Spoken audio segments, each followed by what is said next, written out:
इसी बीच एक अन्य शिष्य ने पूछा कि क्या वो अस्वस्थ हैं, पर बुद्ध मौन रहे। तभी कुछ दूर खड़ा व्यक्ति जोर से चिल्लाया, आज मुझे सभा में बैठने की अनुमति क्यों नहीं दी गई है? बुद्ध आंखें बंद करके ध्यान मग्न हो गए।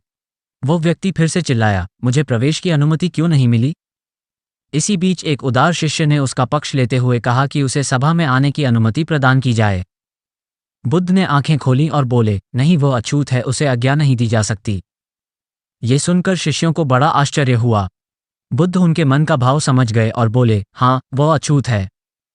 इस पर कई शिष्य बोले, हमारे आश्रम में जात पात का कोई भेद ही नहीं, फिर वो अछूत कैसे हो गया? तब बुद्ध ने समझाया, आज वो क्रोधित होकर आया है। क्रोध से जीवन की एकाग्रता भंग होती है।